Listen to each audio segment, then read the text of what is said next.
మాకు అధికారమే పరమావిధిగా పనిచేసే ఆలోచన లేదు. తెలంగాణ అస్తిత్వ పరిరక్షణ ముఖ్యం, తెలంగాణ ప్రజల ప్రయోజనాల పరిరక్షణ ముఖ్యం. వాటి కోసం పనిచేయాలని చెప్పి సమావేశం ఈరోజు అభిప్రాయపడ్డది. ఇందాక నేను చెప్పినట్టు ఈ 25వ సంవత్సరం సిల్వర్ జూబ్లీ ఉత్సవాలు, రజతోత్సవాల్ని సంవత్సరం మొత్తం కూడా ఒక సంవత్సరం పాటు నిర్వహించాలని చెప్పి కూడా స్థూలంగా ఒక ఆలోచనకు వచ్చినాం.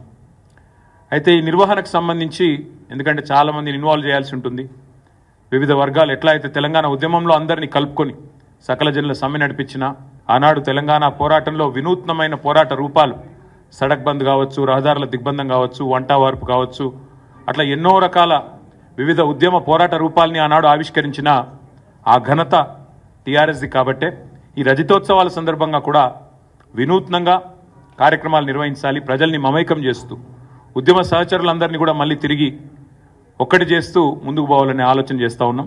దానికి సంబంధించి రాబోయే వారం రోజుల్లో పెద్దలు కేసీఆర్ గారు కొన్ని కమిటీలను కూడా, ఎందుకంటే ఈ ఉత్సవాల నిర్వహణకు కొన్ని కమిటీల అవసరం కూడా ఉంటుంది కాబట్టి, మరి కొంతమంది సీనియర్ నాయకులతో, పార్టీ ముఖ్యులతో, అదేవిధంగా పార్టీ ఏతర వ్యక్తులతో, తెలంగాణ ఉద్యమంతో పెనవేసుకొని అనుబంధం ఉన్న వ్యక్తులతో కూడా కొన్ని కమిటీలను కూడా ఈ రాబోయే వారంలో ప్రకటించబోతా ఉన్నాం.